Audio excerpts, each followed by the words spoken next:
Hello അസ്സലാമലൈക്കും, welcome back to my channel.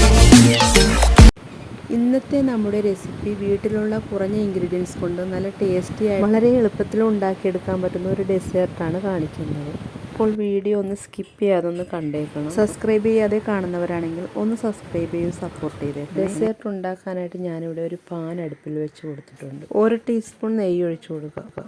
നെയ്യൊന്ന് മെൽറ്റായി വന്നതിൽ ഇതിലേക്ക് അരക്കപ്പ് റവ ഇട്ടൊന്ന് വറുത്തെടുക്കുക. റവ ഇട്ടതിന് ശേഷം നന്നായിട്ടൊന്ന് ഇളക്കി കൊടുക്കാം. ഇത് നന്നായി ചൂടായി കളറൊന്ന് ചേഞ്ചായി വരുമ്പോഴത്തേക്ക് ഇതിലേക്ക് 1 കപ്പ് പാലൊഴിച്ചു കൊടുക്കുക. ഇതിലേക്ക് 1 ടീസ്പൂൺ പഞ്ചസാരയും കൂടെ ചേർത്ത് നന്നായിട്ടൊന്ന് മിക്സ് ചെയ്തതിന് ശേഷം ഇതൊന്ന് വേവിച്ചെടുക്കാം. മീഡിയം ഫ്ലെയിമിലിട്ട് നന്നായിട്ടൊന്ന് വേവിച്ചെടുക്കുക. ഇതിപ്പോൾ നന്നായി കുറുകി വെന്ത് കിട്ടിയിട്ടുണ്ട്. ഇനി ഫ്ലെയിം ഓഫ് ചെയ്യുക. ഇതിന് ചൂടാറാൻ വേണ്ടി മാറ്റി വെക്കാം. ഏകദേശം ഒന്ന് ചൂടാറി വരുമ്പോഴത്തേക്ക് നന്നായി കുഴച്ച് ചെറിയ ഉരുളകളാക്കി ഒന്ന് ഉരുട്ടിയെടുക്കാം.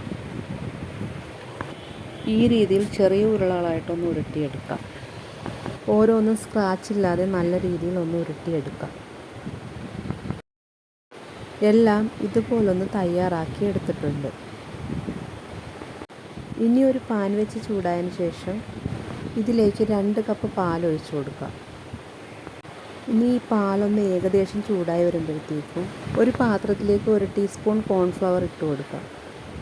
ഇനി ഇത് കുറച്ച് പാൽ ചേർത്ത് ഇതൊന്ന് മിക്സ് ചെയ്യുക. എന്നിട്ട് ഇത് നന്നായി മിക്സ് ചെയ്തതിന് ശേഷം ചൂടായ പാലിലേക്ക് ഒഴിച്ചു കൊടുക്കുക. കോൺഫ്ലവർ ഒഴിച്ച് നന്നായിട്ടൊന്ന് കുറുകി വരണം. ഇനി 1 ടീസ്പൂൺ ഏലക്കാപ്പൊടിയും മധുരത്തിന് ആവശ്യമായ പഞ്ചസാരയും കൂടി ചേർത്ത് നന്നായിട്ടൊന്ന് കുറുക്കിയെടുക്കുക. ഇതിനി ഒന്ന് തിളച്ച് കുറുകി വരുന്നവരെ ഒന്ന് കുക്ക് ചെയ്യുക. ഇതൊന്ന് കുറുകി വരുമ്പോഴത്തേക്ക് നമ്മൾ നേരത്തെ തയ്യാറാക്കി വെച്ച ബോൾസ് ഇതിലേക്ക് ഇട്ട് കൊടുക്കാം. ബോൾസ് എല്ലാം ഇതിലേക്ക് ഇട്ടതിന് ശേഷം ഒന്ന് മിക്സ് ചെയ്യുക. റവ ബോൾസ് എല്ലാം ഇതിലേക്ക് ഇട്ട് കൊടുത്തിട്ടുണ്ട്. ഇനി ഇതൊന്ന് തിളച്ച് വരണം.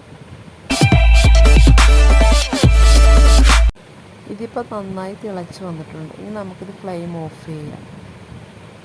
അപ്പോൾ ഇതാ ഇത്രയേ ഉള്ളൂ. നല്ല ടേസ്റ്റി ആയിട്ട് ഡെസേർട്ട് ഇവിടെ തയ്യാറായിട്ടുണ്ട്. വീഡിയോ ഇഷ്ടപ്പെട്ടെങ്കിൽ ലൈക്ക് ചെയ്യാനും ഷെയർ ചെയ്യാനൊന്നും മറക്കരുത്.